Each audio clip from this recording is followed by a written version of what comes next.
Buenas tardes con todos los participantes. Me confirman, por favor, si se puede escuchar, por favor, Elki. Sí, todo conforme, igual algún inconveniente, lo estaremos haciendo a través del chat. De acuerdo, muy amable. Gracias, buenas tardes. Gracias por la presentación. Efectivamente, yo soy Carlos Cortés, soy ingeniero industrial, eh, egresado de la Universidad Nacional de Trujillo.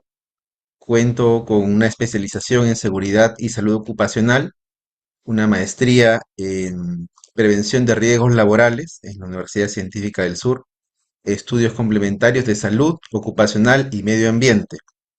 Más de 15 años de experiencia en distintos sectores, tanto en el Perú como fuera del Perú, también ejerciendo esta hermosa profesión. Y encantado de poder participar con ustedes en este programa de salud ocupacional y en este módulo que vamos a tocar temas muy interesantes. Espero que podamos compartir, intercambiar experiencias, siempre digo yo, porque aquí tenemos que aprender todos. Gracias, Lisbeth nos comentó que sí se escucha. Sí, ustedes pueden, durante la sesión, que dura aproximadamente 2 horas, pueden ustedes hacer preguntas, no necesariamente hay que esperar hasta el final, sino cuando vayamos haciendo la exposición, usted puede levantar la mano e intervenir, ¿sí? No hay que esperar hasta el final necesariamente.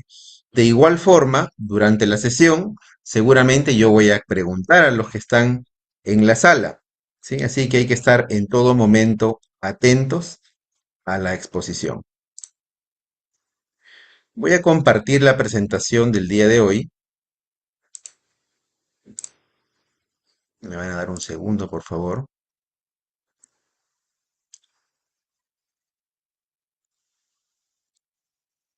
Y de igual forma me van a comentar si es que pueden ver la presentación. Y conforme, Muchas gracias.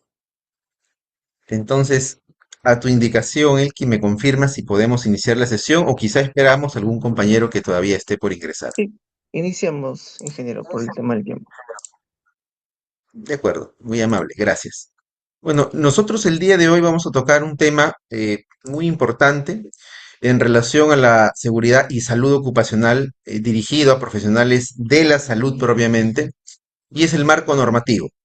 Sin embargo, cuando hablamos de seguridad y salud ocupacional, el marco normativo tiene un alcance muy grande, ¿no? Porque no solamente hay un marco normativo para el sector salud o para el sector construcción, por poner un ejemplo, quizá alguien tenga experiencia en proyectos públicos o quisiera ingresar a trabajar en un proyecto minero o privado, indistintamente del sector, ese marco normativo aplica para todos nosotros, ¿ya?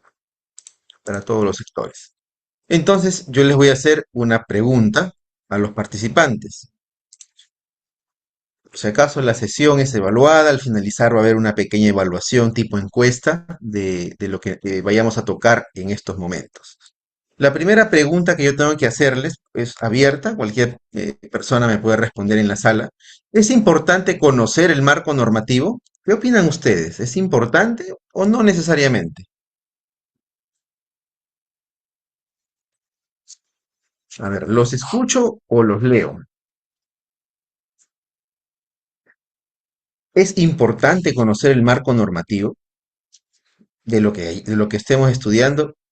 Para este caso, el marco normativo de la seguridad y salud ocupacional, dirigido para el sector salud específicamente. ¿Qué opinan ustedes?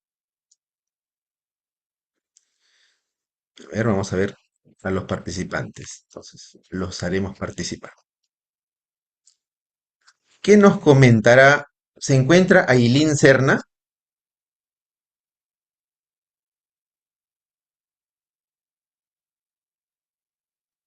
Buenas noches. Hola, ¿cómo está? Buenas noches, Ailín. La consulta ¿es importante conocer el marco normativo? ¿Qué opina usted? Eh, que sí, es importante conocer el marco normativo porque va a servir como guía para nosotros con respecto a las leyes o lo que nosotros podemos hacer o no dentro de, bueno, de nuestra práctica, ¿no? Ujú, correcto. Muchas gracias, Aileen. Quisiera otra opinión. ¿Se encuentra Lisbeth Aquise?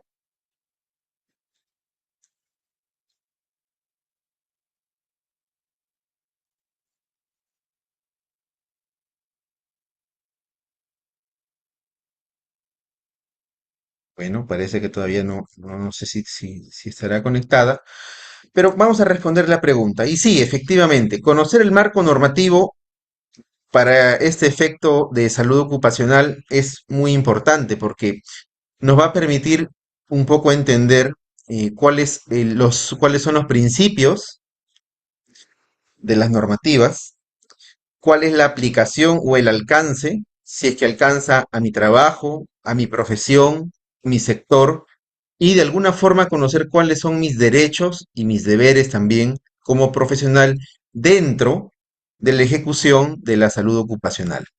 ¿Sí?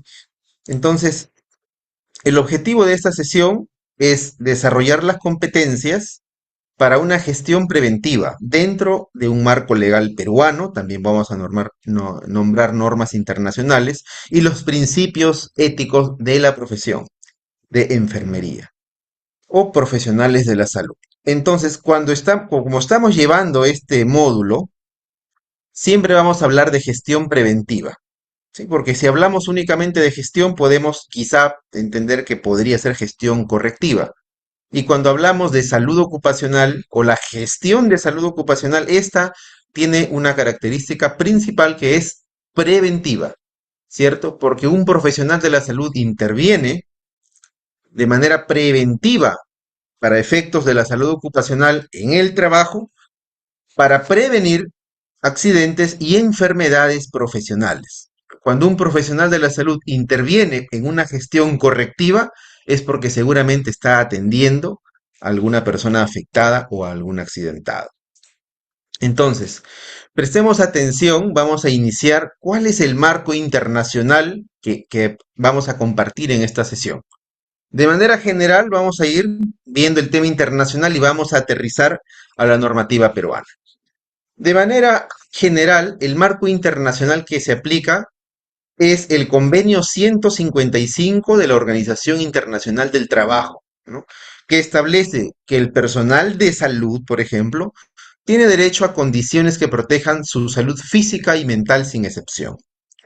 Entonces, cuando hablamos de salud, hoy en día hacemos referencia a la salud física de una persona, es decir, la integridad de lesiones o de daños, y también la salud mental.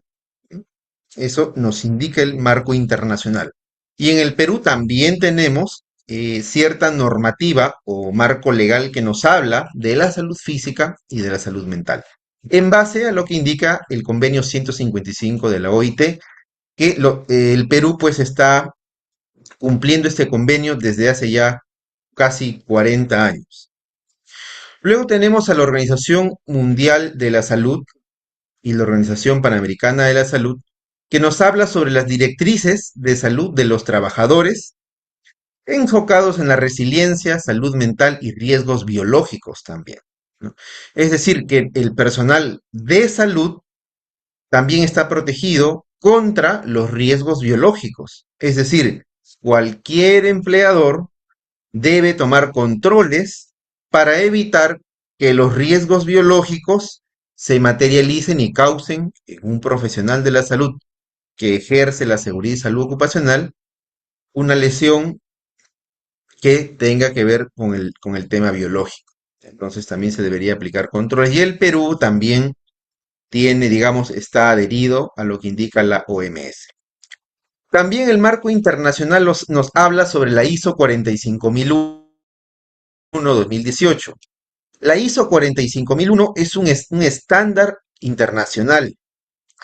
El número 45001 me habla específicamente de la seguridad y salud ocupacional.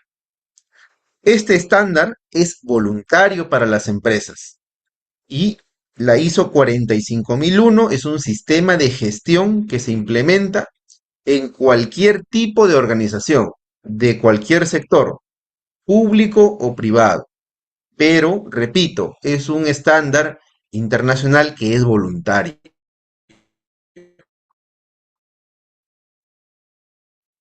Es decir, tengo un sistema de gestión de seguridad y salud ocupacional. ¿Puedo adoptar o tener la ISO 45001? Sí puedo.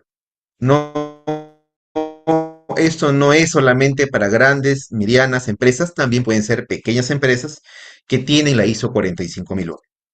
¿Y por qué yo como profesional de la salud debo conocer este marco legal? Porque la ISO 45001 habla también de la gestión de salud ocupacional, que debe conocer todo profesional cuando implementa un sistema de gestión. La ISO 45001 se puede implementar junto a otras normas de la misma categoría ISO, que son la ISO 9001 de calidad, la ISO 14001 de medio ambiente, también hay ISO antisoborno, etcétera. Todo eso depende de cada compañía. ¿Sí? Entonces, es el marco internacional que se aplica. Luego bajamos a nuestra realidad. En Perú tenemos también un marco legal en relación a la seguridad y salud ocupacional.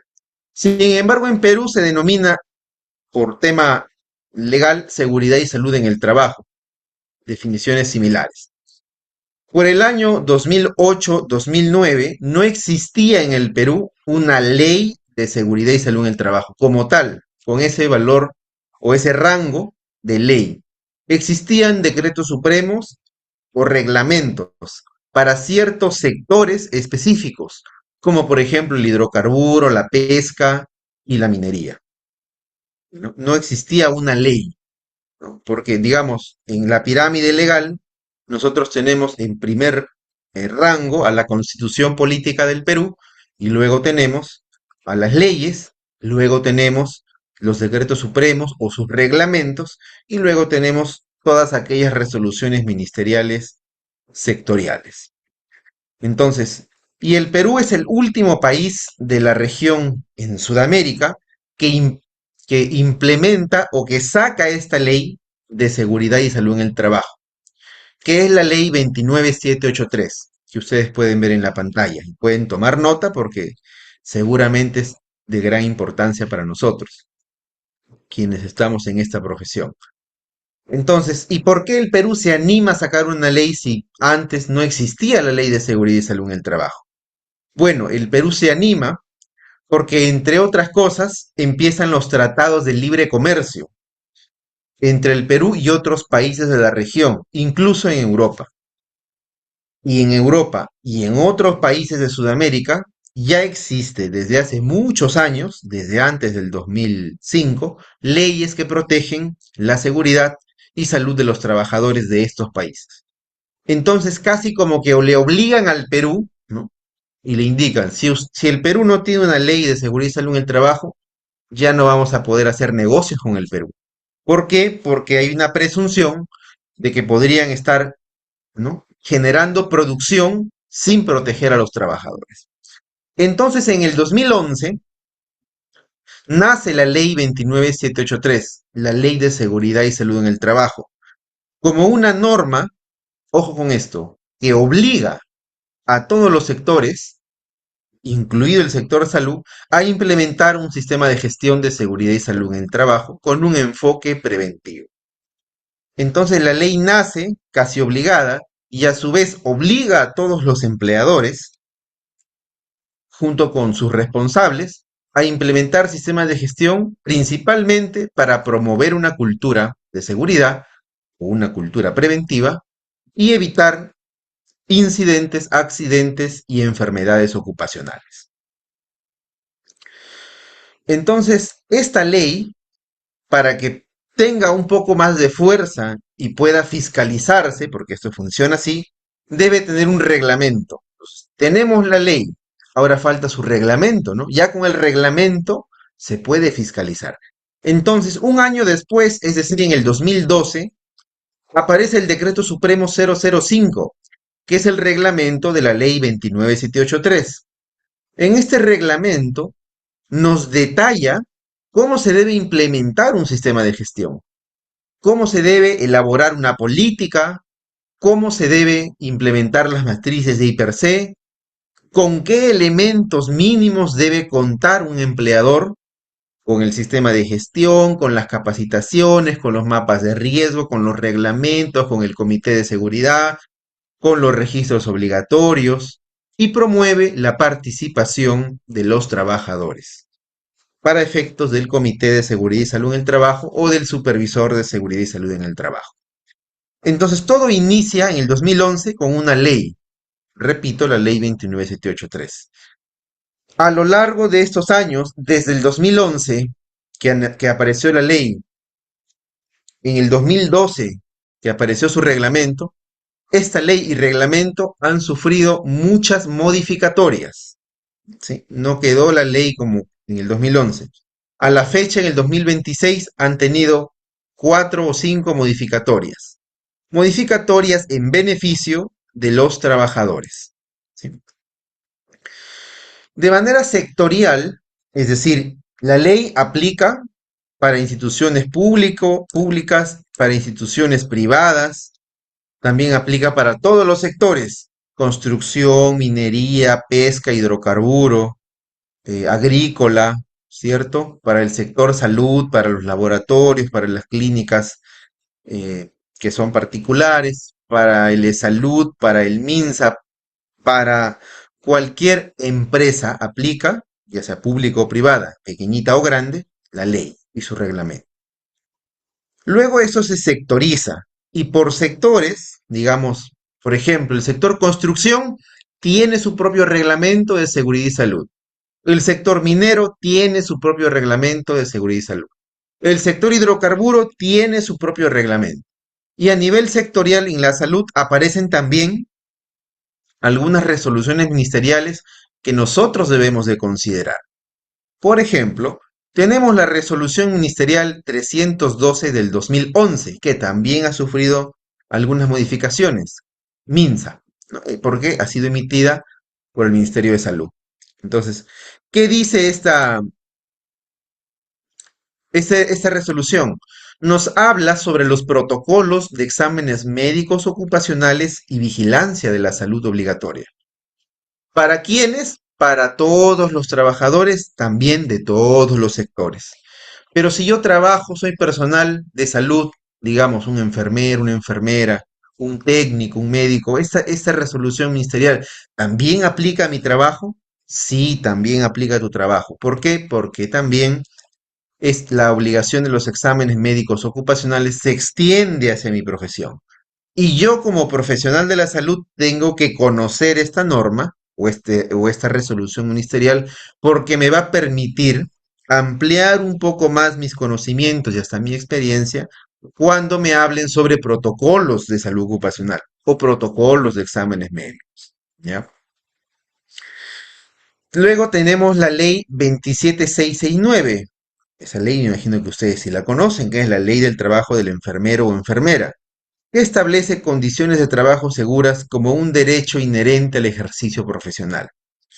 Y también tenemos como normativa sectorial las normas técnicas de salud, que en muchos casos, por ejemplo, nos hablan sobre la bioseguridad y la gestión de los residuos sólidos hospitalarios, claves en la prevención de riesgos biológicos.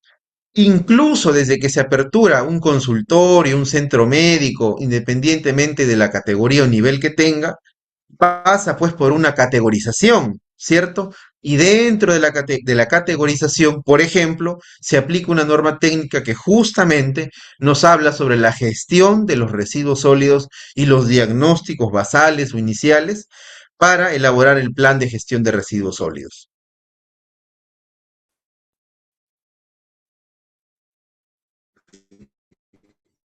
Entonces, es importante conocer esta normativa. En el curso nosotros vamos a ver cuál es la que, si imagínense, si hablamos norma por norma y empezamos a analizar los artículos, el curso pues se va a extender y sería solamente un diplomado de marco legal. Aquí vamos a hablar de algunas pautas importantes que me gustaría que ustedes sepan. Por ejemplo, en relación a la resolución ministerial 312 del 2011 MINSA, ¿sí?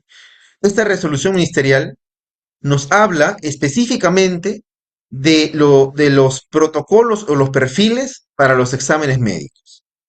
Entonces, yo aquí hago una pregunta, no sé si ustedes alguna vez habrán visto o habrán escuchado o quizás hasta leído en relación a la vigilancia médica.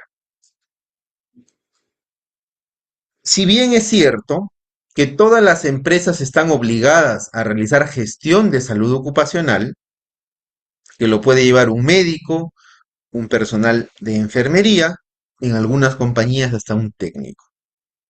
El examen médico ocupacional, del cual nos habla esta resolución ministerial 312, se realiza de manera obligatoria, el examen de ingreso, es decir, me contrata una empresa, una clínica, un laboratorio, un hospital, ¿cierto? O una empresa privada, de repente me contrata, o una empresa pública, una municipalidad, etcétera, a mí como profesional de la salud, y yo ingreso a prestar labores, ya sean por temas ocupacionales o asistenciales, como yo ingreso como un trabajador nuevo y me aplican un examen médico de ingreso, un examen médico ocupacional, también conocido como EMO, ¿cierto?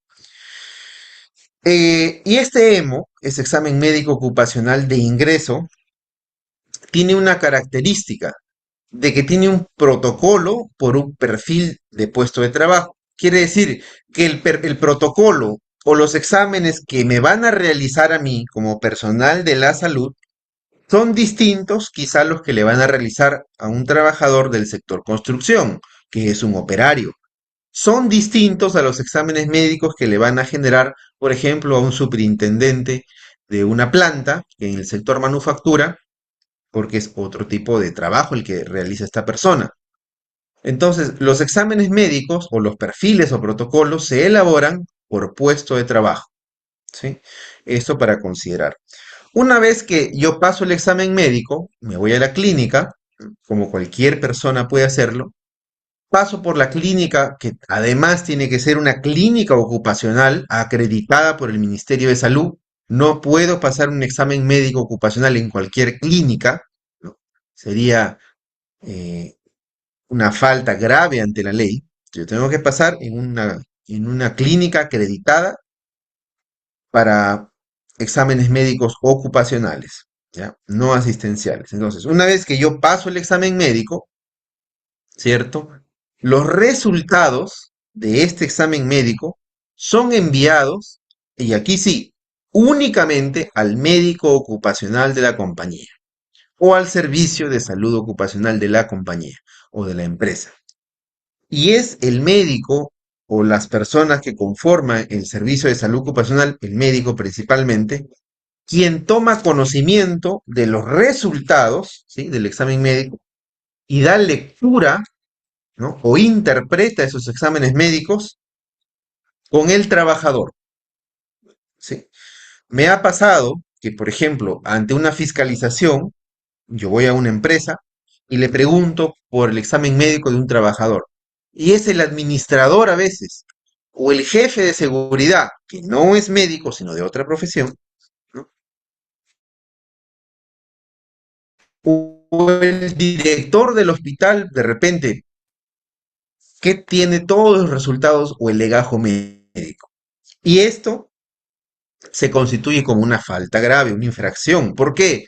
Porque estos resultados son confidenciales y los tiene que ver únicamente el médico ocupacional, ¿sí? Y además, una vez que se tiene custodia, estos registros de los exámenes médicos tienen que guardarse por la empresa o la entidad pública o privada, tienen que guardarlo por lo menos unos 20 años, ¿no? Es lo que indica la ley en el Perú, o bueno, los reglamentos en el Perú. ¿Sí? Y además también cuando se tiene exámenes de ingreso, existen también los exámenes periódicos y existen también los exámenes de retiro. ¿Ya? Y aquí yo les voy a hacer una pregunta abierta, por favor, a ver si es que alguien conoce, me responde. Los exámenes periódicos, los que se realizan cada cierto tiempo, ¿con qué frecuencia se realizan los exámenes periódicos? ¿Alguien tiene alguna respuesta para esta pregunta? ¿Con qué frecuencia se realizan los exámenes médicos periódicos? Profesor, buenas noches. Hola. El periódico mayormente se hace anual, si es administrativo. No, perdón, si es trabajo en el campo, es anual administrativo cada 2 años. Muy amable. Gracias, Mónica, por la respuesta. ¿Hay algún otro participante que se anime a darnos otra respuesta? Y está bien, gracias, Mónica, muy bien. ¿Con qué frecuencia o con qué periodicidad ustedes creen que se dan los exámenes periódicos que nos habla la ley? Buenas noches, profesor. ¿Al año? Muy bien, gracias, Nelcy.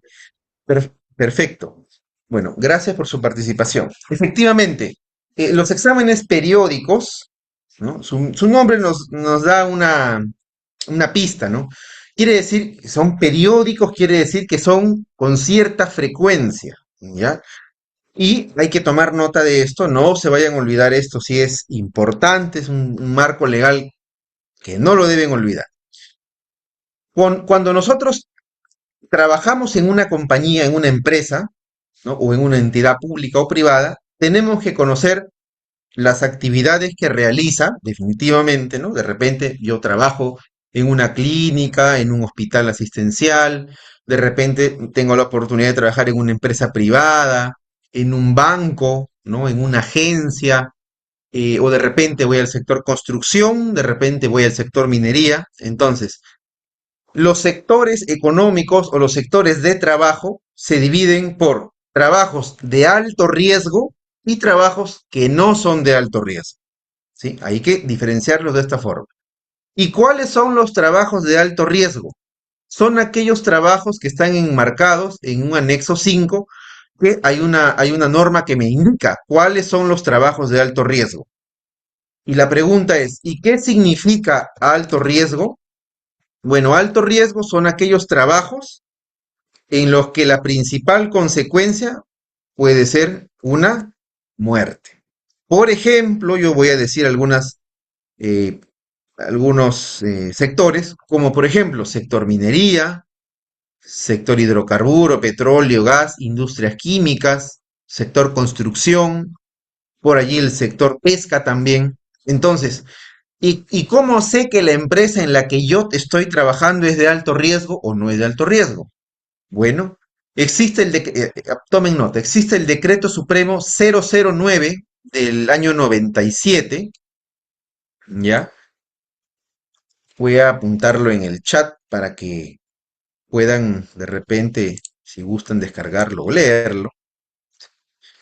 Existe el Decreto Supremo 009 del 2000, perdón, del año 97, desde la época de la pera, por así decirlo, de Fujimori, y su gobierno crea ese Decreto Supremo.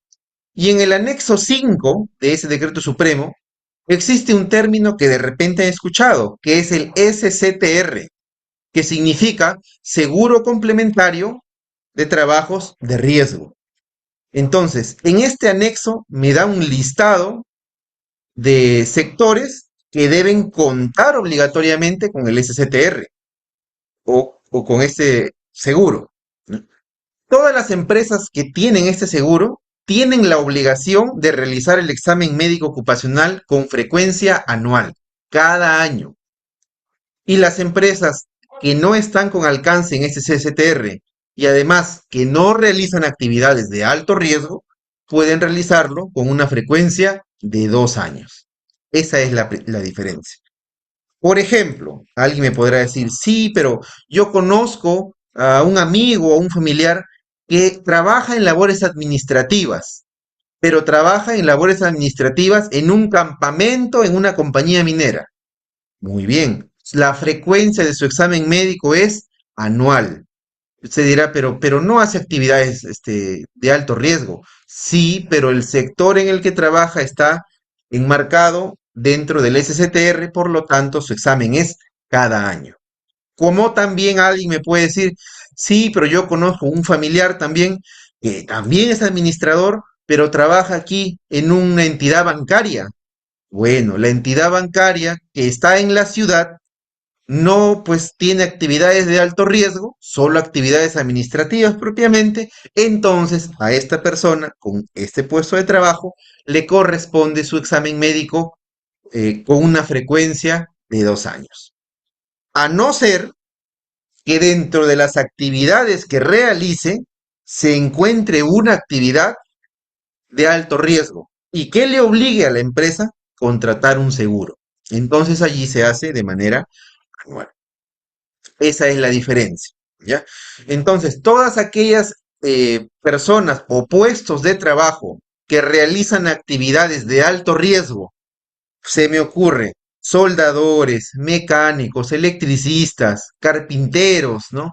Ayudantes, personal de salud también realizan su examen y trabajan en sectores de alto riesgo, examen médico con una frecuencia de 1 año. No realizan actividades de riesgo, frecuencia de 2 años. Además, comparto este cuadro porque dentro del perfil ocupacional existen algunos exámenes que se llaman exámenes específicos, porque normalmente a todos los trabajadores o a todos los puestos de trabajo, pues nos toman una placa, nos hacen la muestra de sangre, de orina, en algunos casos de alcohol y drogas, ¿cierto? En algunos casos electrocardiograma, en otros casos espirometría. Me ha pasado que en algunos casos también le sacan este, un estudio muy específico, encefalograma, me parece que es, no recuerdo ahorita el nombre técnico, me disculpan, pero hay exámenes específicos para los puestos de trabajo. Y para los puestos de trabajo en relación al sector salud, por ejemplo, es decir, yo voy a trabajar como personal de la salud, ya sea en una entidad pública o privada de salud, y deben de tomarme el examen específico de hepatitis, VIH, TBC. ¿No? ¿Con qué frecuencia? Al ingreso y de manera anual. ¿Y dónde está esto? ¿Quién lo dice que me tienen que sacar un examen de LISA, una prueba de LISA, TBC? Lo dice la resolución ministerial 312-2011 MINS, ¿no? Ah, pero yo tengo 10 años trabajando, nunca me han sacado. Bueno, seguramente desconocíamos el marco legal y cuando uno desconoce sus derechos, muchas veces pues lo dejamos pasar por alto. En relación a la ergonomía para el personal de salud, es decir, que a mí también me pueden sacar una evaluación musculoesquelética de miembros superiores y columna, claro, cada 2 años, que puede ser un examen específico o también un monitoreo de agentes ocupacionales que contempla los riesgos disergonómicos. También los psicosociales, con frecuencia anual, ¿no? Eso también se enmarca dentro de los exámenes específicos, que bien podría ser también un monitoreo de agentes ocupacionales relacionados a temas psicosociales, que puede darse con la escala de Burnout o también con las entrevistas o las encuestas que se llenan de ISTAS 21. Aunque aquí hago un paréntesis y agrego que cuando se hace el tema psicosocial, también puede hacerse con una herramienta diseñada por el Ministerio de Salud, que se le denomina CensoPass, COP-SOP, así se le denomina, CensoPass. Entonces, con esta encuesta CensoPass, las personas que llevan el curso de CensoPass en el MINSA aprueban el curso, les dan un código único y con este código, estas personas autorizadas pueden hacer estas evaluaciones psicosociales. ¿No? Entonces, que quede claro, por favor, en este punto, los exámenes médicos de ingreso son obligatorios, los exámenes periódicos también son obligatorios, alto riesgo de manera anual, bajo riesgo cada 2 años. Y también están obligadas las compañías, las empresas, las entidades públicas o privadas a, bueno, no quiero dar la respuesta, pero a realizar exámenes médicos de retiro o de salida, ¿sí? Entonces, los exámenes de salida es cuando una persona ya se liquida, se retira, renuncia, no lo sé, se va de la empresa o de la entidad. Existe también una diferencia para los exámenes médicos de salida. Si la empresa es de alto riesgo, el examen médico de salida es obligatorio. Si la empresa no es de alto riesgo, el examen médico de salida es facultativo. Es decir, lo puede solicitar el empleador o lo puede solicitar el trabajador. ¿Sí?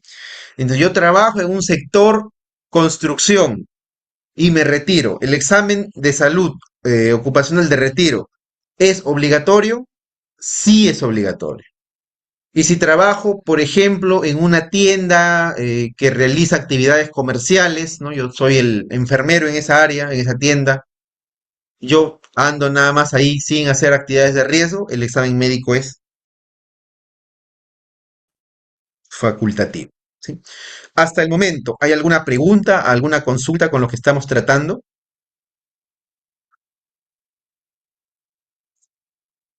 ¿Todo está claro?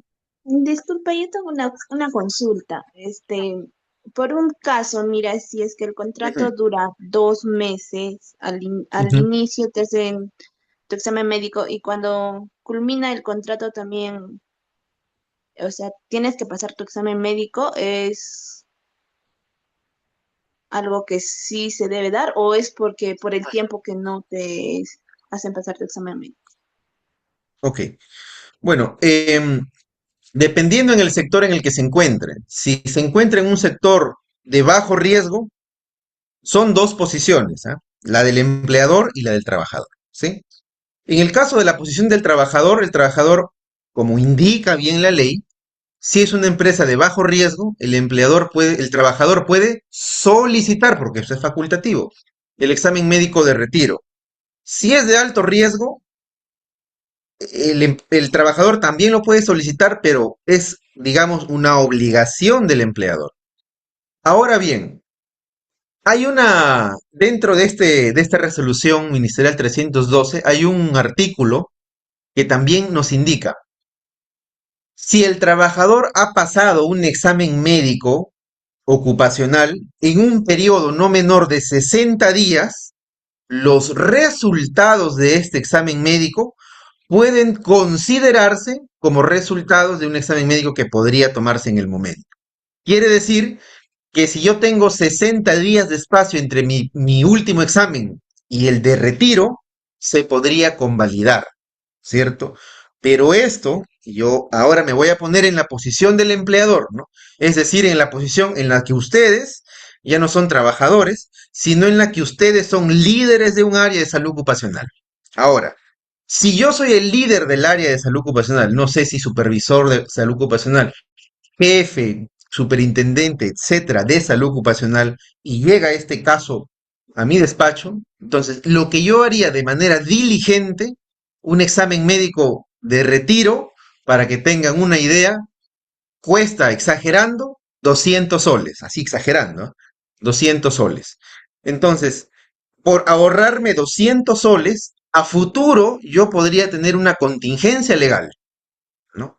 Los 200 soles no me alcanza, pero ni para la consulta con el abogado. Entonces, yo preferiría, como líder del área, decir, bueno, este trabajador es de bajo riesgo. Entonces, yo tengo que de igual forma decirle al trabajador, ¿no? Yo sé que pasó su examen médico hace 40 días, ni siquiera llegó a los 2 meses, hace 40 días ingresó, ¿no? Y hoy ya se retira por distintos motivos. Entonces yo como empleador, yo tengo que ser diligente con esto. Entonces yo igual tengo que informarle al trabajador. Carlos, ¿no? Tú has ingresado, Carlos, hace 40 días. Lamentablemente ya te estás retirando, ¿no? Entonces hay dos opciones, Carlos. La primera, lo que dice la ley, es que yo puedo convalidar los resultados de tu examen de hace 40 días con el de retiro y por lo tanto se exonera el examen de retiro.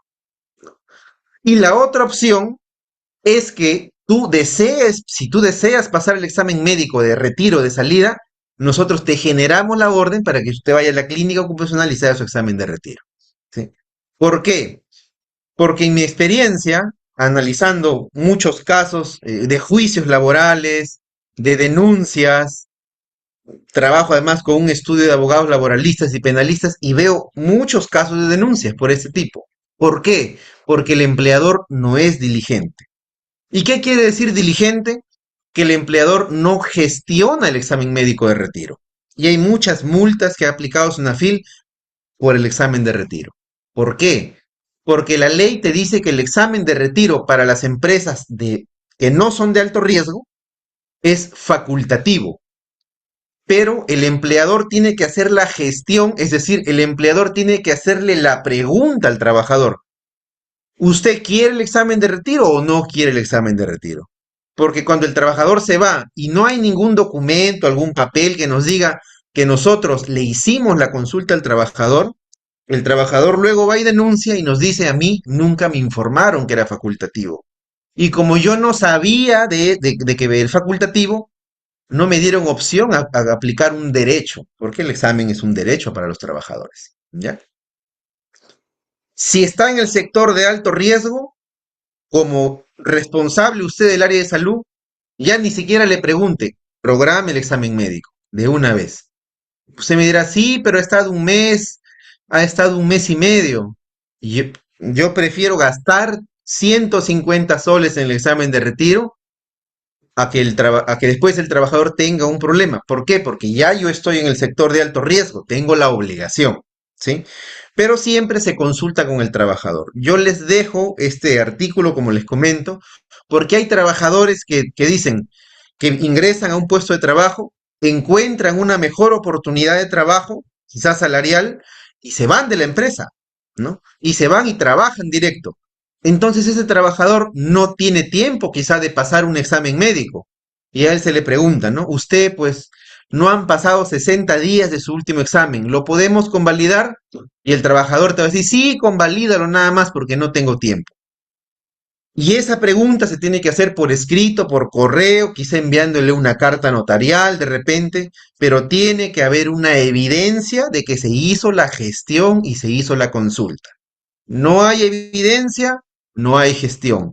No hay evidencia, la SUNAFIL o la entidad que fiscaliza va a presumir omisión de responsabilidades.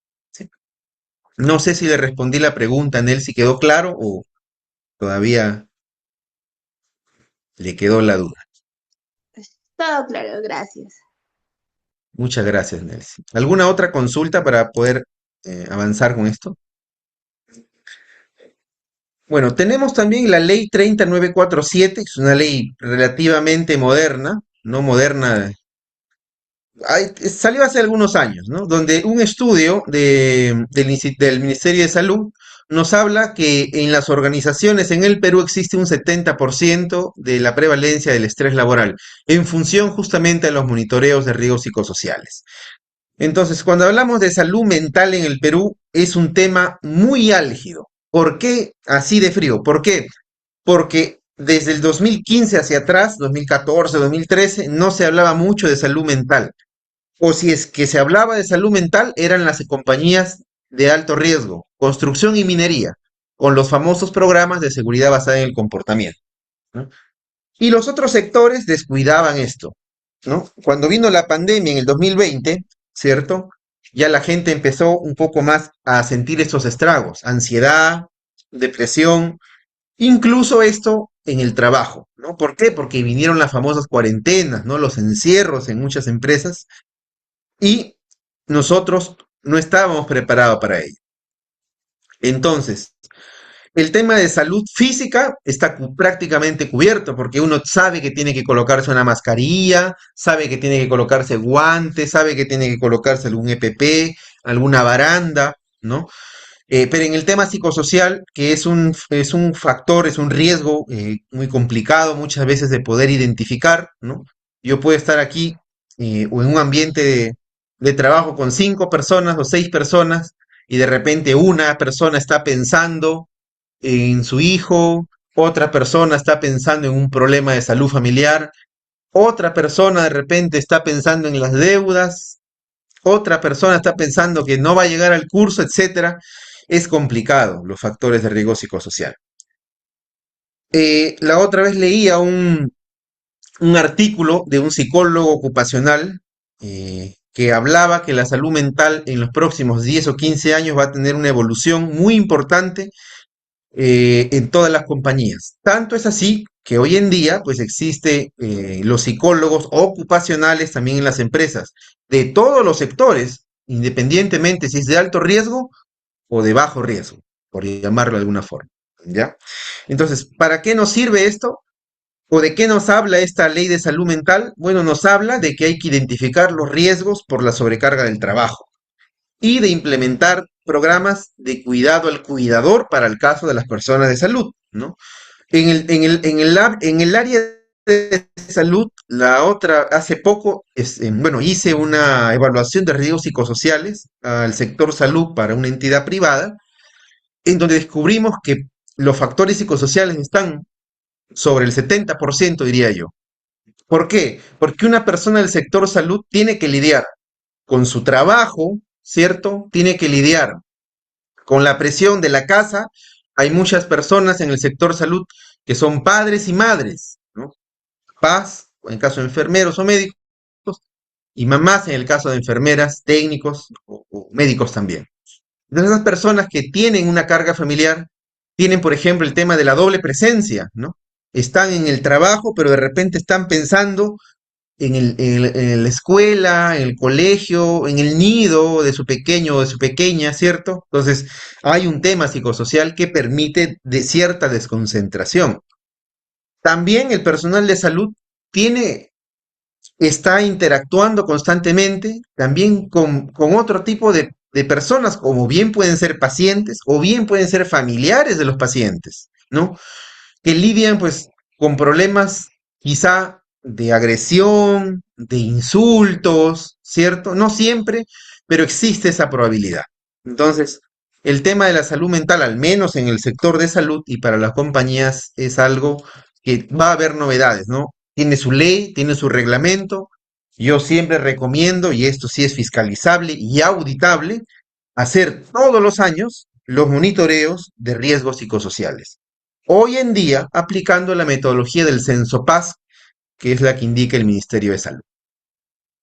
Entre otras cosas, esta ley de salud mental también nos dice que existe un derecho a la desconexión digital y a periodo de descanso efectivo, ¿no? Por ejemplo, Carlos hizo guardia en la noche. Ah, ya, perfecto. Muy bien, Carlos, te felicitamos. Entonces descansa de día, Carlos, por favor, ya. Pero si llega el turno día en donde Carlos debería estar trabajando, pero están que lo llaman, que Carlos, que dónde quedó esto, pero Carlos, tú lo aplicas bien, regresa por favor una hora antes. No existe desconexión digital ni periodo de descanso efectivo. Entonces es importante poder cumplir lo que indicamos acá. Y luego también tenemos la norma técnica de salud 144 que nos habla sobre la gestión integral y el manejo de los residuos sólidos. Muy importante. En este caso, esta norma técnica 144, como bien indica, es la columna vertebral de la prevención de los riesgos biológicos. ¿Por qué? Porque en el sector salud hay un gran porcentaje de eventos, de accidentes o hasta de incidentes también relacionados a temas biológicos, por ejemplo, con contacto con fluidos o picaduras no, cuando una persona toma un contacto con objetos punzocortantes contaminados. Me pasó, por ejemplo, bueno, no a mí, sino con el médico ocupacional, que trabajábamos en una compañía, y el médico ocupacional no, también pues no tuvo un cuidado con una inyectable, y al final la inyectable le cae en el muslo, la hinca, ¿cierto? Y luego este médico pues estuvo con un descanso muy grande, no necesariamente porque le hincó y fue fatal la herida, sino porque es un tema que tiene que estar en evaluación, tuvieron que sacarle muchos estudios, muchas pruebas para asegurar de que no hubo ningún contagio biológico por algún tema, ¿sí? Entonces, esta norma técnica de salud 144 nos habla, uno, de segregar la fuente, es decir, ¿cuál es la fuente? Bueno, puede ser pues un apósito con un fluido, que puede ser saliva, puede ser sangre, o puede ser otra fuente, ¿no? La jeringa y las inyectables, las ampolletas, ¿cierto? Los guantes, ¿no? Entonces, esa fuente hay que segregarla, plásticos, vidrios, ¿no? Biológicos, ¿no? Y nos indica que existe una responsabilidad directa del personal asistencial en el uso de contenedores rígidos y bolsas de colores. Entonces, ¿de quién es la responsabilidad? Del personal asistencial. ¿Es del médico? Bueno, si el médico lo aplica, es del médico. Si es del enfermero o enfermera que aplica, es de ellos. Si es el técnico, el técnico. Pues, ¿no? Y también habla sobre la prevención de pinchazos, o sea, cuál es el protocolo obligatorio del manejo de punzocortantes. Existen los procedimientos. Además, en el caso de las empresas o de las entidades del sector salud, tienen sus propios estándares, sus propios procedimientos, sus propios instructivos en el manejo de objetos punzocortantes.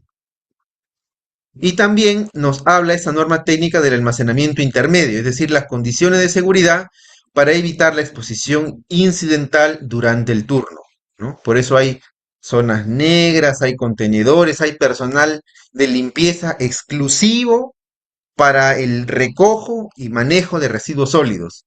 Y ellos tienen un recorrido exclusivo por donde va ese personal que lleva los residuos sólidos hasta su disposición en el contenedor, en el tacho, ¿cierto? Final. Y luego viene una empresa prestadora de servicios o una EPS y se lleva los residuos biológicos. Y a cambio nos entrega un certificado de que se llevó y gestionó los residuos sólidos, todos los residuos sólidos. ¿Ya? Entonces, hasta aquí es un poco del marco normativo de seguridad y salud ocupacional y me gustaría consultar si es que se entendió hasta el momento o tienen alguna pregunta relacionada a los temas que hemos tocado. O de repente algún comentario, nos quieren contar alguna experiencia. Los escucho o los leo. A ver, estamos evaluando la participación por si acaso.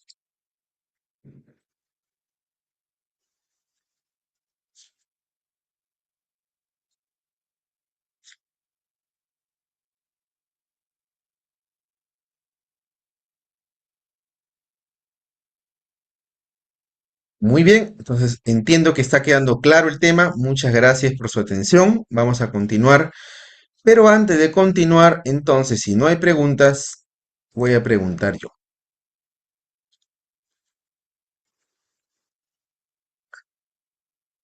A ver, se encuentra en la sala Melanie Elías. Buenas noches. Sí, sí me encuentro. ¿Me escucha? ¿Cómo está Melanie? Buenas ¿Me escucha? noches. Bueno, espero que... Sí, Sí, sí se buenas escucha. noches. Gracias, Melanie. Sí, sí, te escucho, Melanie. Ok. Una consulta, Melanie. Cuando nosotros hablamos de los, de la resolución ministerial 312 que acabamos de ver, ¿no? Estamos hablando, la resolución ministerial 312 del 2011 del Ministerio de Salud nos habla sobre los protocolos de los exámenes médicos o nos habla sobre residuos sólidos. La resolución ministerial 312, esa que estoy poniendo acá. ¿Nos habla sobre los protocolos médicos o nos habla sobre la gestión de residuos sólidos? Primero sobre los... La La primera resolución sobre, ministerial 312. ¿Sobre? sobre las...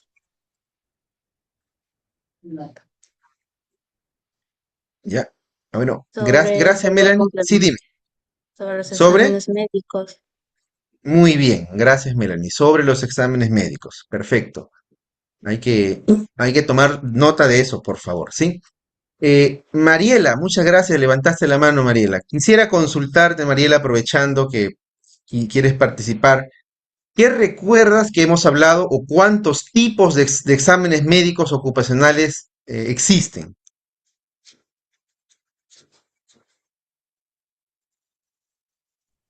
Buenas noches. Buenas noches.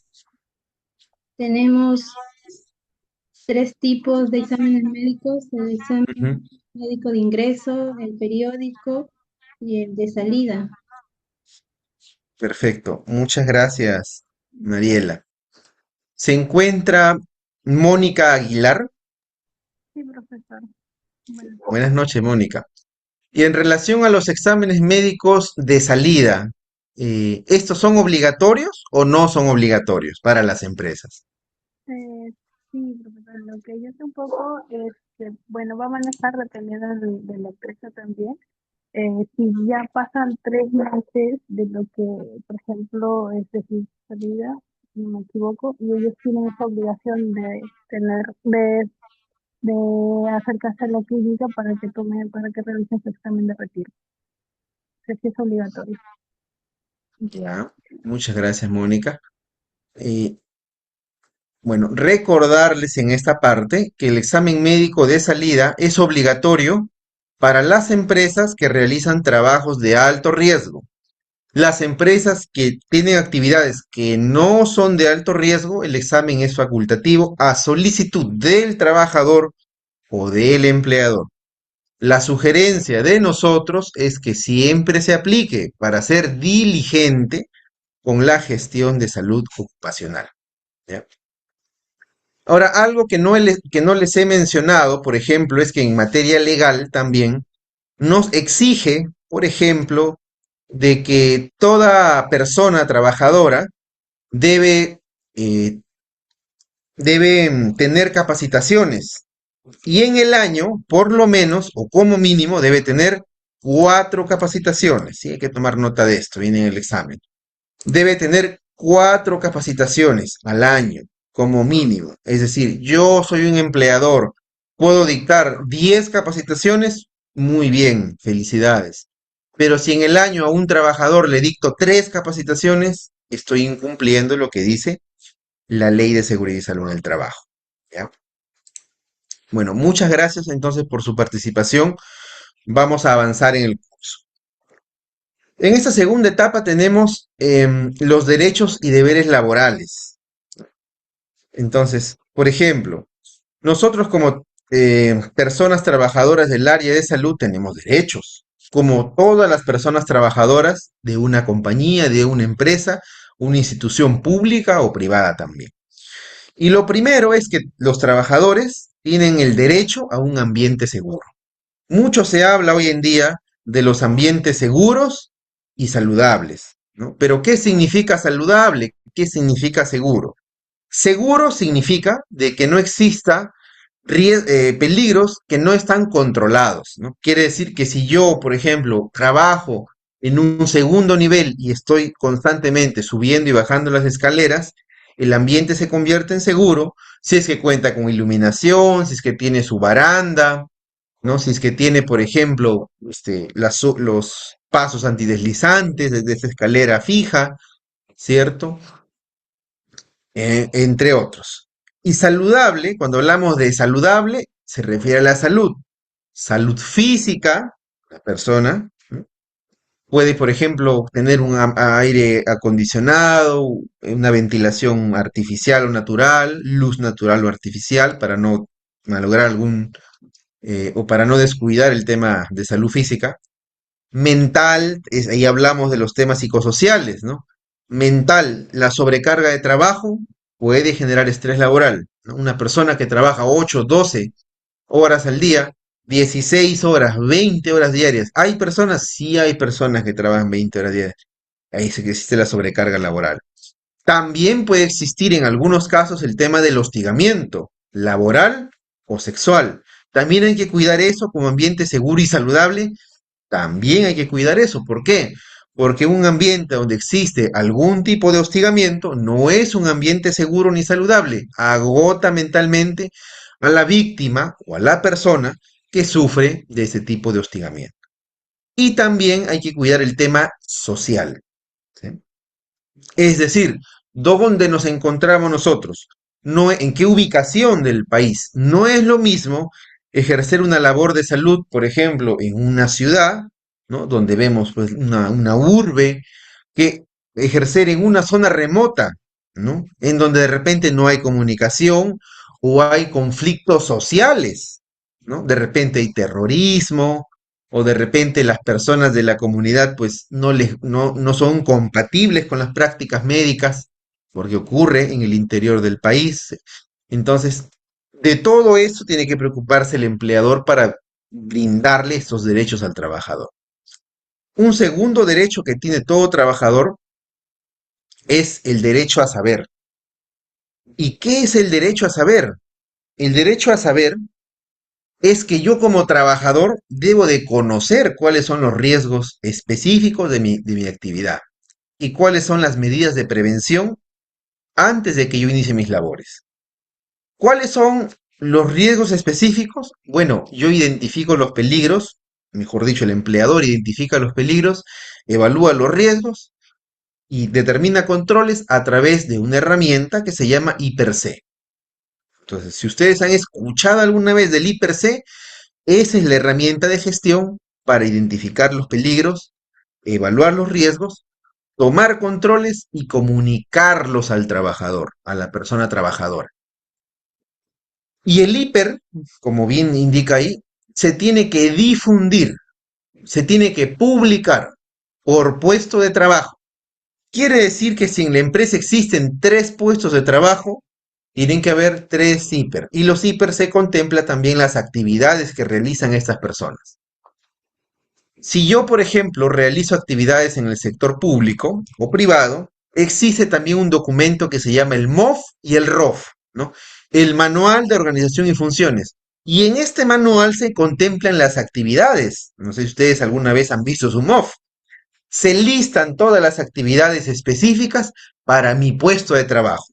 Yo como técnico, yo como enfermera, como médico, tengo actividades distintas. Cada puesto de trabajo tiene su MOF. Cuando se hace la evaluación de riesgos, nos basamos en este MOF también para poder realizar el análisis de riesgos de manera correcta.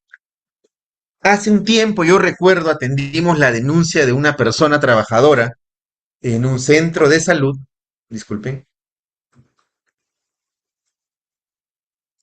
que estaba transitando por un pasadizo y pasa por la oficina de un director. Y esta puerta del director, de la oficina del director, es una puerta de mampara, se abría hacia afuera, no se abría hacia adentro, sino se abría hacia afuera. Y justo en el momento en que una persona enfermera transitaba rápidamente por el pasadizo porque tenía una urgencia, ¿no? Transitaba prácticamente corriendo por el pasadizo. Cuando ella transita, el director abre la puerta de vidrio. ¿Y qué creen que ocurrió? Un impacto. Un impacto entre un objeto móvil, que es la puerta, y la trabajadora, una enfermera. Producto de este impacto, de este golpe, ¿no? La trabajadora sufre una lesión al tabique. Y esto genera pues un accidente de trabajo, días de descanso médico, ¿cierto? Y pasado el tiempo, una denuncia al profesional y a la entidad, bueno, a una institución privada. Cuando se genera la denuncia ante Sunafil, Sunafil visita pues la instalación y uno de los primeros documentos que pide, para que ustedes lo tengan en cuenta, es ese documento que se denomina IPER-C, ¿cierto? ¿Por qué? Porque en el IPER-C deben estar contemplados, y lo digo con mayúscula y lo repito, deben estar contemplados, el debe es una obligación, deben estar contemplados todos los peligros y riesgos de una persona trabajadora. Al revisar el IPER-C de ese accidente, es decir, de esta enfermera que sufrió el golpe con la puerta, en ninguna parte del IPER-C habían identificado el peligro de esta puerta que se abatía hacia afuera, ¿no? Por lo tanto, al no identificar el peligro, la enfermera, la trabajadora, desconocía de este riesgo y no aplicó ningún control. Entonces, alguien podrá decir, sí, pero ella venía corriendo. Bueno, es un centro de salud. Puede correr porque puede haber una urgencia o una emergencia, ¿no? Sí, pero debe tener cuidado. Entonces ahí viene el hiper, ¿no? Ese documento. Viene el derecho a saber. Si usted está liderando un área de salud, su función como líder del área de salud es asegurarse que todas las personas que están a su alrededor, todos los puestos de trabajo, deban conocer cuáles son sus peligros, riesgos y controles. Si no se identificó, si no se difundió, si no hay un registro, una fotografía, una evidencia de esta capacitación, de esta difusión, ¿no? O peor aún, si en este documento denominado IPER-C no se ha identificado el peligro y se consumó el accidente, por ejemplo, ya la empresa pierde pues su derecho de defensa. No pierde su derecho de defensa, sino que pierde la oportunidad de demostrar de que fue diligente. Y es un término que, si es que alguna vez me ven en otro curso, yo lo voy a decir mucho. La compañía no fue diligente, ¿no? El jefe de salud, el jefe de seguridad y salud no fue diligente. ¿Por qué? Porque no aplicó el derecho a saber. Y, como bien lo dice esta lámina, es un derecho de todo trabajador. Luego es otro derecho la capacitación, ¿no? Recibir al menos 4 capacitaciones al año en seguridad y salud en el trabajo, como bien lo decía, y estas capacitaciones además deben de ser específicas a los riesgos de la persona trabajadora. Imagínese que usted es un profesional de la salud, ¿no? Un enfermero, un técnico, un médico, un abogado u otra profesión que tenga, y va a un puesto de trabajo. Por ejemplo, lo contratan, ¿no? Personal de salud del área ocupacional, médico ocupacional, enfermera, enfermero ocupacional, técnico, etcétera, del área de salud. Y lo capacitan a usted en espacios confinados, en riesgos eléctricos, en operación de plantas y molinos AG, y de Yapa le dan una capacitación en flotación de minerales de plomo. Y usted dirá, ¿le dieron las 4 capacitaciones? Sí, ahí están los registros, firmó el trabajador, incluso acá tenemos la foto que participó. Excelente. Ahora, ¿las capacitaciones eran afines al puesto de trabajo? No. Entonces, no valen esas capacitaciones, así de simple. Al menos como fiscalizador, para mí no tienen validez. ¿Por qué? Porque no es el puesto de trabajo, salvo que sea un operador de una planta. Bueno, él sí, pues merece conocer, ¿no? Sobre flotación, sobre molinos, por ejemplo, ¿no? Pero si yo trabajo en el área de salud, ¿cuáles son mis capacitaciones? Por ejemplo, riesgos en oficina, trabajos ergonómicos, quizá podría tener temas, por ejemplo, de psicosociales, ¿no? O los que en el IPRC se determine también de acuerdo al puesto y a las actividades que yo realizo. ¿Eh? Salvo que yo sea un rescatista, ¿no? Si me contratan como rescatista, bueno, yo sí debo de conocer un poco de la operación, pues, ¿no? De molinos, de construcción, de pesca, de tanques de hidrocarburos, etcétera, ¿ya? Entonces las capacitaciones tienen que ser específicas. Y también existe el término de protección contra represalias, ¿no? Esto es porque todos los trabajadores tienen el derecho a negarse a realizar una actividad si es que esta actividad es un peligro inminente para la salud o la vida de una o más personas. Entonces ahí la persona trabajadora puede decir, no, yo no voy a trabajar ahí. Por ejemplo, hubo un accidente de trabajo en una mina hace poco, en una mina de socavón, una mina subterránea convencional, hubo desprendimiento de rocas en el interior del túnel y las rocas seguían sueltas, ¿no? Y había un personal dentro que ya estaba pues prácticamente agonizando. ¿Puede ingresar el técnico o la enfermera a rescatarlo? Dependiente, tiene que evaluar, ¿no? Cuando ya hablamos de rescatista, él tiene que evaluar, ¿no? A ver, no, pues si yo paso, de repente cae otra roca, otro talud, y yo voy a ser la segunda víctima, ¿no? Entonces, en ese caso, no se podría. No, pero una persona que está adentro, sí, pero siempre se prioriza, pues, a la persona que va a brindar la atención. Entonces, por eso existe la protección contra represalias.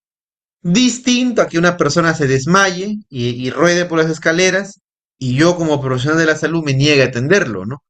No quiero atenderlo. ¿Por qué? Bueno, doy otro motivo. No quiero simplemente, ¿no? Ahí sí podría pues decirle, pero ¿por qué no quiere? ¿No? Si no hay ningún peligro cerca, no es algo inminente para la vida o salud de ese trabajador. Mm, Listo. Deberes. Para el caso propio de enfermería, me he tomado según unas lecturas ahí que hemos dado, de autocuidado, reporte oportuno y participación, ¿no? En relación a la salud ocupacional, claro está. Quiere decir el autocuidado.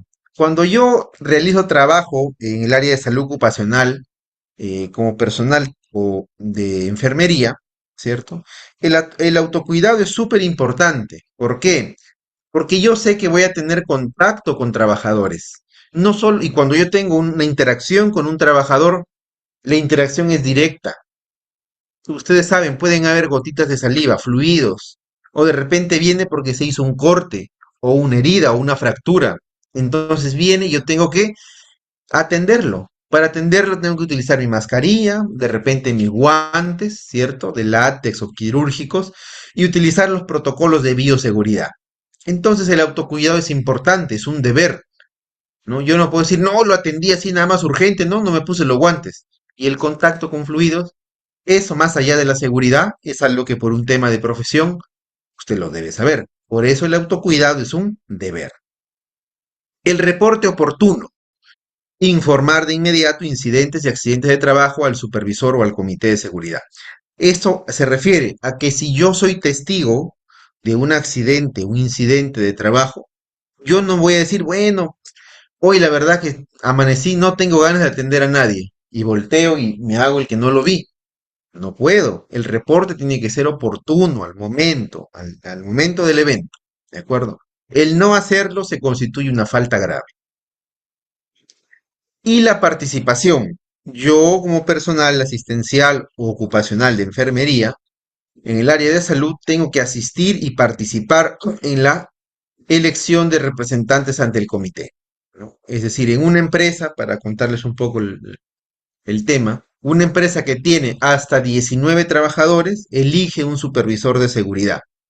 Una empresa que tiene de 20 a más trabajadores elige un comité de seguridad y salud en el trabajo. ¿Para qué lo elige? Porque este supervisor, para el caso de empresas de hasta 19 trabajadores, o este comité, para el caso de empresas de más trabajadores, lo que van a hacer es vigilar y aprobar ciertos documentos del sistema de gestión de seguridad y salud ocupacional. Entonces yo también debo participar en la elección de este comité o del supervisor y también asistir a las capacitaciones que me programe el empleador. Ahora, de manera general, ¿qué responsabilidades tenemos? Y aquí sí hay que tomar nota y hay que tomar atención, ¿no? Normalmente nosotros desconocemos estos temas porque estamos muy centrados en nuestra parte técnica, ¿no? Yo soy un buen técnico, un buen enfermero, un médico, un abogado, etcétera. Soy un profesional muy bueno, como ustedes lo serán seguramente. Pero yo quiero recordarles que existen responsabilidades para todas las actividades que nosotros realizamos. Y las responsabilidades en materia de seguridad y salud ocupacional principalmente son estas tres. La responsabilidad administrativa, civil y penal. ¿Ya? ¿A qué hace referencia la responsabilidad administrativa? Es cuando hay un incumplimiento de una norma, ya sea de SUNAFIL, la Superintendencia Nacional de Fiscalización Laboral, que ve temas sociolaborales, de seguridad y salud en el trabajo, por ejemplo, y la Superintendencia, ¿no?, de Salud, ¿no?, su salud, porque puede haber un tema de faltas en categorización o falta de algo propio del ejercicio del tema de salud asistencial y ocupacional en una clínica o en una entidad pública, ¿sí? Entonces, ¿qué pasa si es que yo incumplo? Puede haber una multa, una sanción administrativa, y eso es la responsabilidad administrativa, una multa a una institución. Por ejemplo, les comentaba hace poco que un trabajador debe recibir 4 capacitaciones específicas para su puesto de trabajo. ¿Qué pasa si yo, como responsable del área de seguridad y salud, solamente por tiempo dicté 3 capacitaciones y no 4? Bueno, lo que va a pasar es que si me fiscalizan eh, y ven que solamente hice 3 capacitaciones y no 4, eso es una infracción, me va a llegar una multa que puede ir desde 0.25 UIT hasta 100.000, 200.000 soles, ¿no? Porque las multas van sumándose. Luego, la responsabilidad civil es cuando hay indemnización por daños y perjuicios a un trabajador, es decir, el pago de reparaciones económicas, daño emergente, lucro cesante. Entonces, para esto, para que se dé la responsabilidad civil, existe un proceso judicial. Puede ser a través de una denuncia, puede ser a través de una fiscalización, puede ser hasta una investigación de oficio por SUNAFIL llevado al Poder Judicial. ¿no? Y el agraviado, en este caso un accidentado, un trabajador accidentado, tiene que constituirse de los abogados en actor civil, por eso se le denomina responsabilidad civil. Por ejemplo, un trabajador que rodó por las escaleras y producto de eso sufrió fracturas múltiples y va a estar sin trabajar inicialmente 60 días. ¿No? ¿Qué va a decir esta persona? Bueno, hay un daño moral, ¿no? Ajá, me siento mal, pasa una pericia psicológica, hay un daño emergente, una persona, ¿no? Producto de los golpes, está gastando en la clínica, ¿cierto? En su recuperación, en los tratamientos, y hay un lucro cesante. El lucro cesante es lo que la persona deja de percibir por estar accidentado, ¿no? Yo era un personal médico que ganaba 15.000 soles mensuales y ahora estoy sentado con fracturas múltiples, estoy dejando de percibir esos 15.000 soles, yo exijo que me lo paguen. Responsabilidad civil, eso es el lucro cesante. Y se va sumando el lucro cesante, el daño emergente, el daño moral, ¿no? Entonces, son ejemplos. Y también tenemos lo más fuerte, la última ratio en las ramas del derecho, es el derecho penal. Y existe en el Código Penal, en el artículo 168A, ¿sí? El atentado contra las condiciones de seguridad y salud, yo lo tengo acá, ¿sí? En el artículo 168A, el atentado contra las condiciones de seguridad y salud. ¿Qué me dice ese artículo? Bueno, para que ustedes lo voy a indicar, pero cuando hablo de tema penal es porque hay pena privativa de la libertad, es decir, una persona se va a la cárcel. No, pero yo puedo pagar la multa. Esa es otra cosa. No, pero yo puedo pagar la reparación civil, ¿no? Yo, su lucro cesante, su dueño moral le doy. Sí, esa es otra cosa. Pero por más que usted pague la reparación civil, el tema penal es muy aparte. Usted puede pagar y aún así irse a la cárcel. O sea, no tiene nada que ver la responsabilidad administrativa, civil y penal. Que se aplique una no significa que la otra ya no se va a aplicar. ¿Ya? Entonces, ¿qué nos dice, para hacer un énfasis en el artículo 168A? Me dice, el que deliberadamente infringiendo las normas de seguridad y estando legalmente obligado, pone en peligro la vida o la salud de los trabajadores de forma grave y será reprimido con pena privativa de la libertad no menor de 1 ni mayor de 4 años. Pero si como consecuencia de esta inobservancia de seguridad el trabajador se muere, ¿cierto? El trabajador se muere, la pena privativa no será menor de 4 ni mayor de 8, ¿no? Y en caso de lesión grave, no menor de 3 ni mayor de 6. Entonces las penas van entre 3 a 6 años para caso de un accidente grave y de 4 a 8 años para un accidente mortal, en caso de muerte. ¿Ya? Entonces, y dice que la persona tiene que estar obligado. Entonces usted dirá, ¿y yo puedo estar obligado en algún momento? Claro que sí. Usted se está preparando seguramente para ser un líder de una área de salud ocupacional o de seguridad y salud. Entonces, como líder de área y por el principio de responsabilidad en la ley del trabajo, el gerente, el director de una institución pública o privada, que es el principal responsable, ¿cierto? Él no puede estar en todo momento al costado de cada persona. Deriva sus responsabilidades. Es decir, a los jefes, a los gerentes, a los superintendentes, a los jefes, a los directores, ¿cierto? Hasta a los supervisores. Esa es la línea de mando.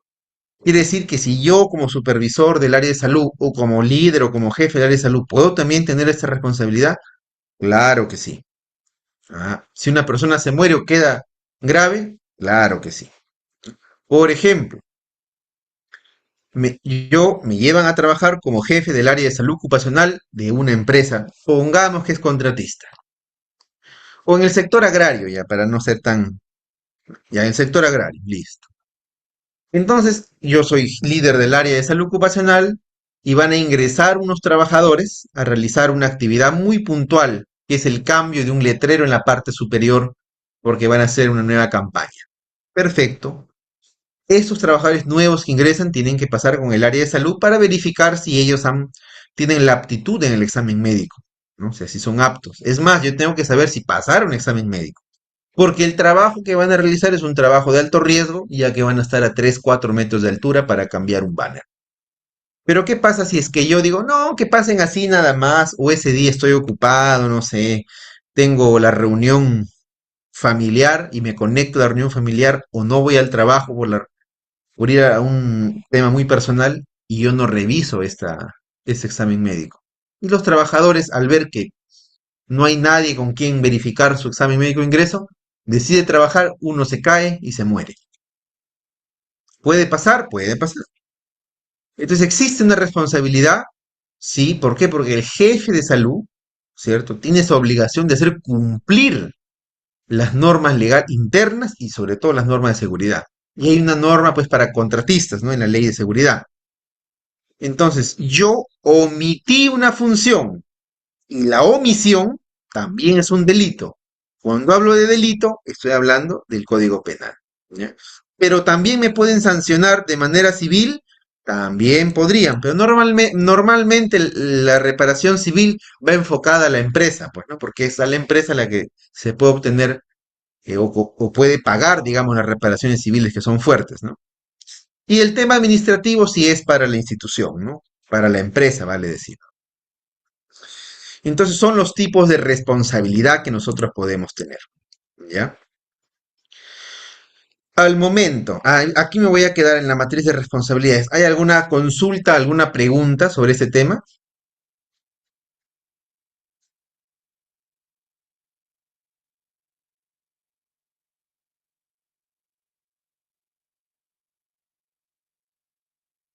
Muy bien, entonces estamos claros. Solamente para precisar voy a dar algunos ejemplos. Se encontrará Nelsi en la sala.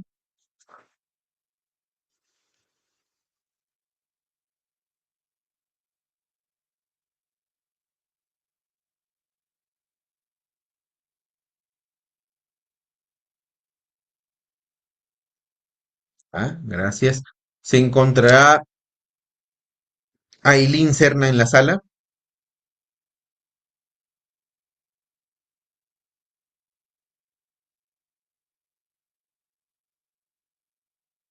Ailín Serna.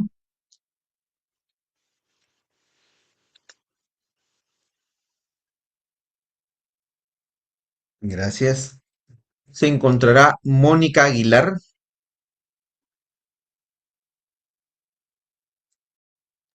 Sí, profesor. Buenas noches. ¿Cómo está, Mónica? Buenas noches. Le quiero hacer una consulta en relación a las responsabilidades para que lo pueda diferenciar. Yo le voy a dar un caso, le voy a comentar un caso y usted me va a indicar si es una responsabilidad administrativa, si es una responsabilidad civil o si es una responsabilidad penal. ¿Ya? Por ejemplo, Ok. una empresa, ¿cierto? Que ha tenido una enfermedad profesional, una enfermedad ocupacional de un trabajador, y es que esta empresa no ha hecho los monitoreos ocupacionales y por lo tanto Sunafil le ha impuesto una multa de 70.000 soles. ¿Qué tipo de responsabilidad es? Administrativo, profesor. Muchas gracias, muy bien. Responsabilidad administrativa. Se encuentra Lisbeth Aquise.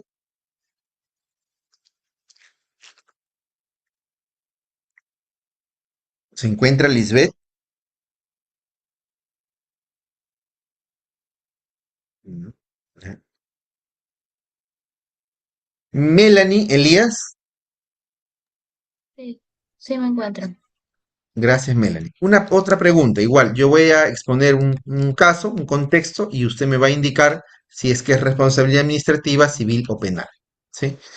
Es el caso de una persona que ha sufrido la amputación de una parte del brazo, ¿ya? Producto de un accidente del trabajo en la empresa.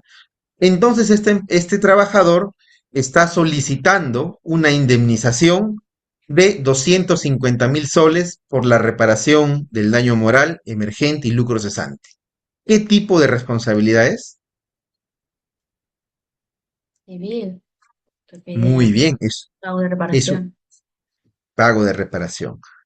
Y también puede ser el caso que esta persona, ojo que ya estamos hablando de que una persona se amputó un brazo, parte del brazo, entonces estamos hablando de una lesión grave. También No podría podría ser existir, penal. correcto, también podría existir una responsabilidad penal. Para precisar, esa responsabilidad penal va entre 3 a 6 años, ¿sí? Sí. Listo. En el caso de, gracias por tu participación, Melanie.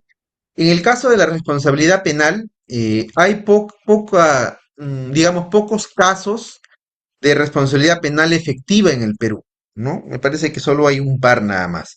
¿Y por qué no se da la efectiva de la cárcel? Bueno, porque en el ámbito penal, cuando las penas, pues, no superan los 4 o 5 años, uno, efectivamente, hay una pena privativa, pero esta puede ser suspendida, ¿no? De acuerdo a la estrategia que utilice el abogado de la defensa, ¿no? Entonces, cuando la pena es suspendida, la persona va y firma todos los meses en el Poder Judicial, ¿no? Si la pena es efectiva, es decir, un gerente que tiene una otra denuncia y va perdiendo los casos, entonces ya la pena se convierte en efectiva, ya no suspendida, y en la efectiva sí se va para adentro, ¿no? Muy aparte que puede irse a la cárcel, tiene que pagar una responsabilidad civil al actor civil y también una responsabilidad administrativa a las entidades que lo hayan fiscalizado, ¿de acuerdo? ¿Hay casos? Hay casos en Perú, claro que sí.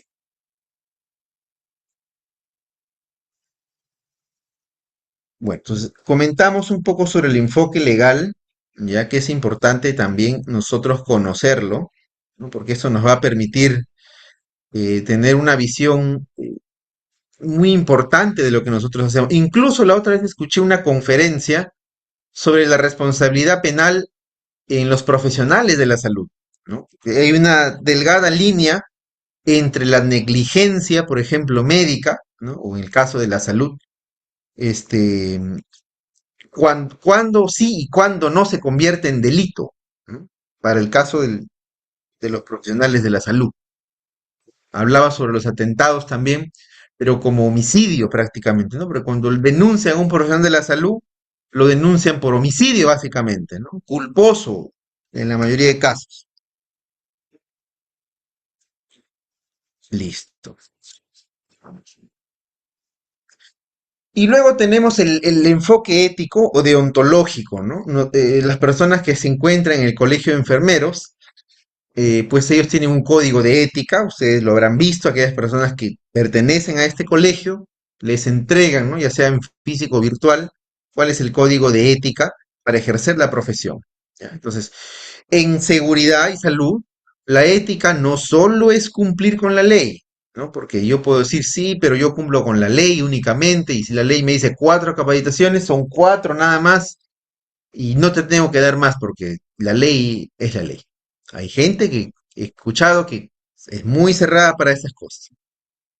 Pero en seguridad y salud no solamente es cumplir la ley, sino es tener compromiso con los trabajadores. Compromiso, eso es también con la moral y con la no maleficencia, es decir, no dañarse ni dañar a otros, ¿no? Hay muchos casos de profesionales que son líderes del área de salud en las que, por ejemplo, ven su stock, ¿no? De insumos médicos. Oye, esas medicinas ya están por vencer esa medicina. Bueno, y da la indicación, ¿no? Ya toda persona que venga a atenderse al tópico, por favor, le das esta medicina que ya está por vencer. Ya. No, pero no está mal de esto. No está mal, pero dale, yo prefiero que esta medicina se acabe y la consuman a que después esté haciendo el inventario de vencido y que no se atendió, ¿no? ¿Será ético eso? O sea, no necesariamente, ¿no? Porque, o sea, tienes tú que dar la medicina que corresponde para el malestar que tenga un trabajador, ¿no? De acuerdo al diagnóstico presuntivo, confirmado que un profesional haga. Otras personas, ¿no? Por ejemplo, ¿sabes qué? Ya, lo caso contrario, hay muy poquita de estas inyecciones, ¿no? Pero mi amigo es el administrador y también mi amigo es el jefe de un área de servicios generales, ¿no? Ya, guárdame estas 2 ampollitas para ellos nada más, ¿no? Pero de repente ellos tienen un labor una labor solamente en oficina.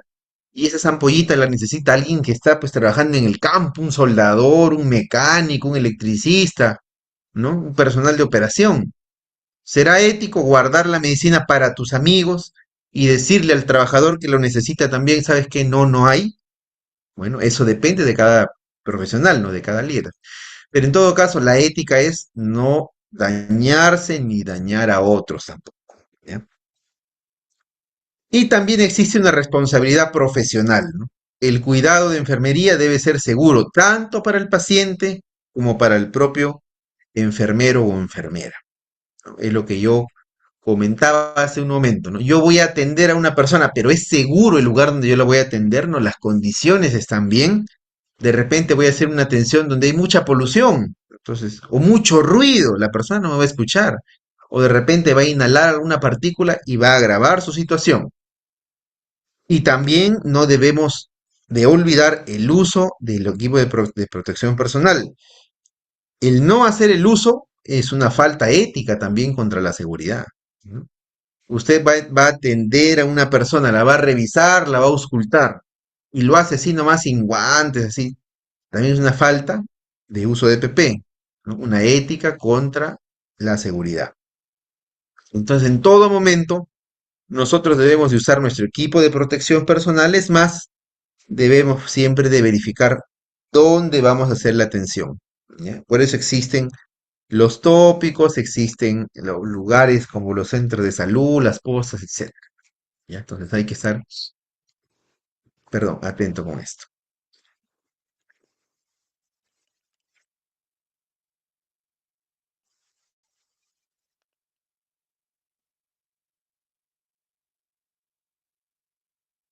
Hasta aquí alguna consulta, ya prácticamente estamos culminando nuestro curso el día de hoy.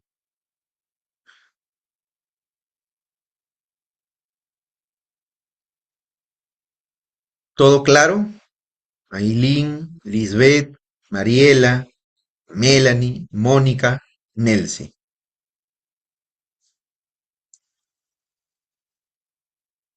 Muy bien, entonces voy a hacer unas preguntas. Ahora me toca preguntar a mí, ya que no me hacen ustedes las preguntas. Va a suceder al revés. Voy a preguntar a ver si encuentra. Voy a dar la oportunidad antes de...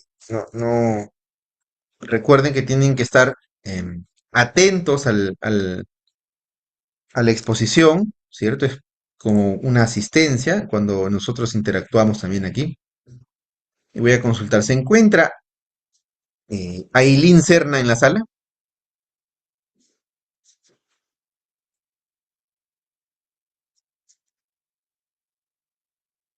¿Se encuentra Ailín? ¿Ok? ¿Se encuentra Mariela del Pilar? Sí, sí, ¿Cómo está Mariela. Mariela? Buenas noches. Una consulta, una consulta, Mariela. Nosotros estuvimos hablando de las responsabilidades, ¿cierto? Dentro de las responsabilidades tenemos la responsabilidad administrativa, la responsabilidad civil y la responsabilidad penal. En el caso de un empleador, de una persona que incumple las normas de seguridad y salud y causa la muerte de un trabajador, ¿usted recuerda cuál es la responsabilidad?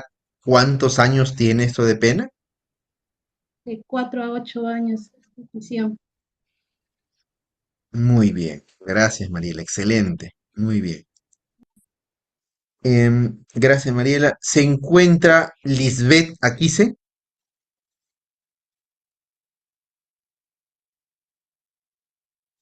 Hola Lisbeth.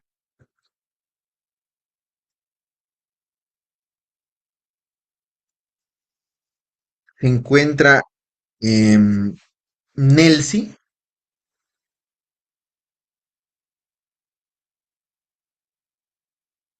Presente, profesor. Hola Nelcy, buenas noches. Gracias Nelcy. Tengo una consulta, Nelcy.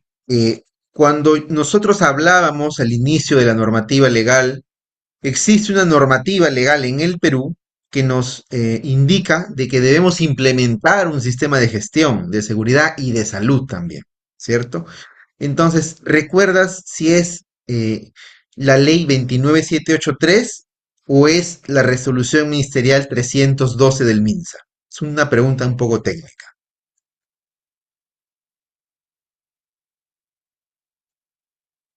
¿Me puede repetir la pregunta, por favor? Claro, cuando nosotros hablábamos al inicio sobre la normativa legal para el Perú, ¿cierto? Decíamos que existe una normativa que nos indica implementar un sistema de gestión de seguridad y salud. Esta normativa es la ley 29783 o la resolución ministerial 312 del MINSA. La ley 29806. 29783. Muy bien, Es, Nelson. Hay que porque el tomar otro son nota. los exámenes médicos. Eso no lo tomé en Correcto. nota. El otro sí lo tomé.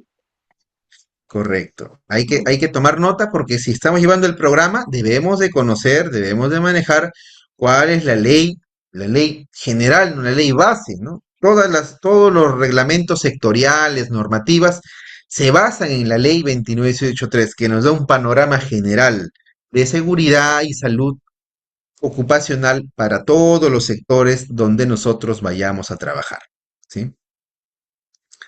Muy bien. Se encontrará, para ir terminando, voy a darles también una evaluación, ¿sí? Y finalmente vamos a terminar a ver si se encuentra Mónica Aguilar.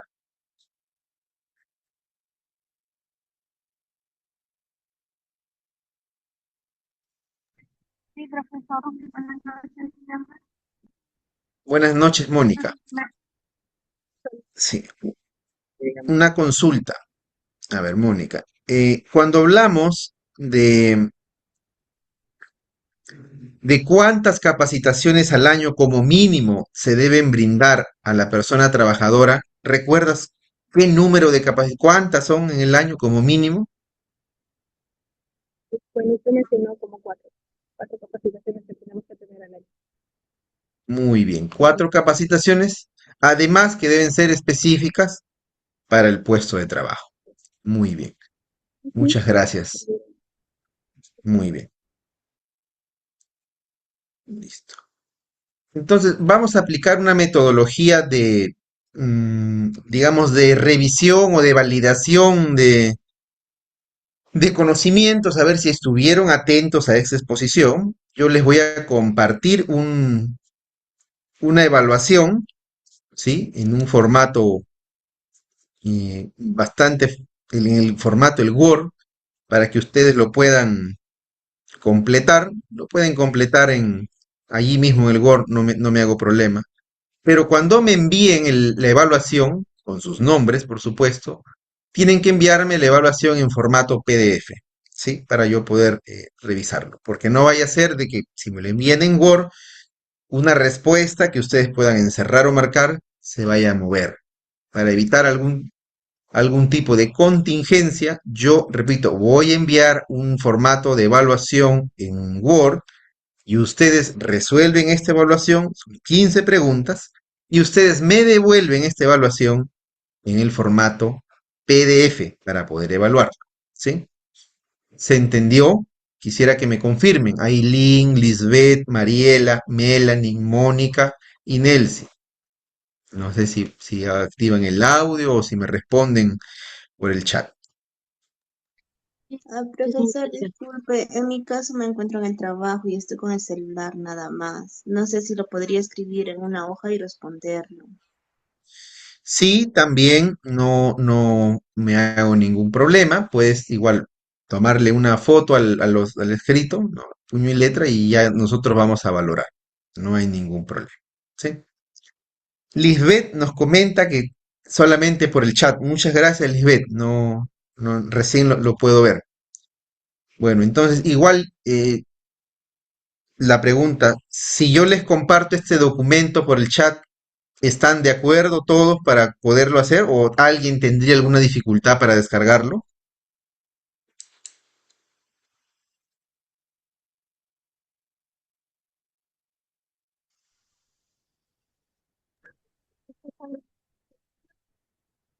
como estoy haciendo recién el trabajo de mi casa, entonces no puedo hacer por el teléfono o llegando a mi casa si no lo hago en Word y lo convierto en PDF y lo envío o como, por favor. Sí, sí, definitivamente, ¿no? Yo les voy a pasar la evaluación. eh, si les parece bien, vamos a dar un tiempo prudente para poder resolverla. No exijo que sea ahora en 10, 15 minutos, ¿sí? Pero sí que lo resuelvan a conciencia, que lean las preguntas y que cada respuesta ustedes lo interpreten y quede pues el conocimiento con ustedes, ¿ya? Listo, entonces, no hay problema. Yo voy a compartir y me van a confirmar si es que se puede, si ustedes pueden visualizar o descargar el documento, ¿ya? Lo voy a compartir el documento en PDF y lo voy a compartir en Word, porque no todos de repente pueden abrir en los formatos que voy a mostrar, ¿ya? Lo voy a compartir, es el mismo documento, es la misma evaluación, solo que una está en PDF y la otra está en Word, ¿ya? A ver, y usted me va a confirmar si en el chat puede descargar estos documentos.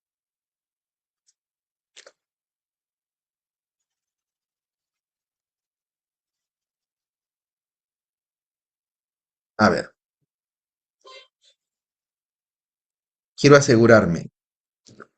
He escrito en el chat del grupo, ahora puse en el chat del grupo ah, la evaluación, tanto en PDF como en Word.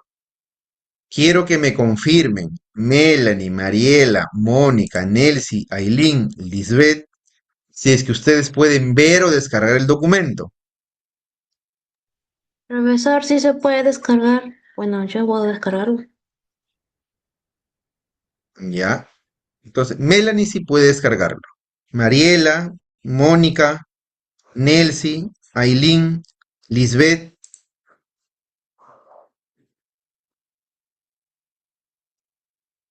para que me confirmen, la sesión tiene su Profesor, componente de evaluación. si podemos Mónica, enviar por WhatsApp, por favor, que tenemos grupo. Por ese medio, si se puede. Estoy intentando us- descargar, no puedo. ustedes tienen un grupo de WhatsApp. Sí, profesor. Por favor. Dame un segundo. Dame un segundo.